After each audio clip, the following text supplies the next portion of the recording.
2023 ના રોજ આ ભારાજ નદીનો પુલ તૂટી ગયો અને પુલ તૂટ્યા બાદ આ વિસ્તારની જનતાને અનેક હાલાકીનો સામનો કરવો પડ્યો। ત્યારે અનેક વખતે અહીંના સ્થાનિક સરપંચો, તાલુકા જિલ્લાના સભ્યો હશે કે અહીંના આગેવાનો હશે, અમારે આમ આદમી પાર્ટીના પણ જિલ્લા પ્રમુખ, મહામંત્રી વિનુભાઈ અને બધા જ લોકોએ ખૂબ રજૂઆતો કરી, અહીંયા ધરણા પણ કર્યા। ત્યારે સરકારે એને ડાયવર્ઝન કરવા માટેની પરવાનગી આપી।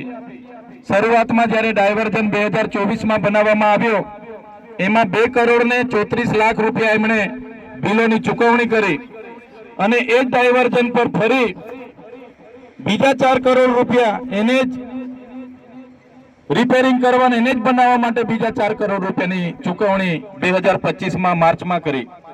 તમે વિચાર કરો, પ્રજાના ટેક્સના 6 કરોડ 34 લાખ રૂપિયા નેશનલ હાઈવે ઓથોરિટી દ્વારા એજન્સીને ચૂકવવામાં આવ્યા છે ડાયવર્ઝન પર આજે આપણે ઊભા છે।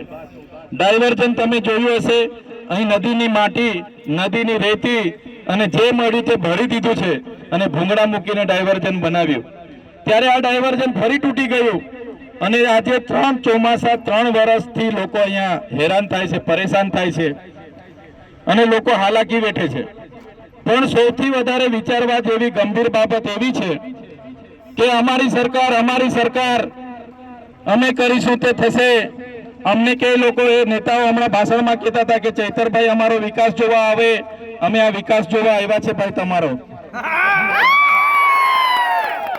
તમને શરમ આવી જોઈએ। આ જનતાએ જે ડાયવર્ઝન પોતાના ખર્ચે બનાવ્યું છે, આ જનતા ડાયવર્ઝન પરથી તમે ગાડીઓ લઈને ઉતરતા હશો તો તમને શરમ આવી જોઈએ। તમારે ઢાંકણીમાં પાણી લઈને ડૂબો મરવું જોઈએ। એક બાજુ એમના મોટા મોટા તાયફાઓ થાય છે અને આજે પ્રજા 3 વર્ષથી હેરાન થાય છે। 3 ચોમાસાથી 5 વાર પ્રજાના પૈસે પ્રજાએ સ્વયંભૂ ડાયવર્ઝન બનાવેલું છે, તો એ નેતાઓને શરમ આવી જોઈએ।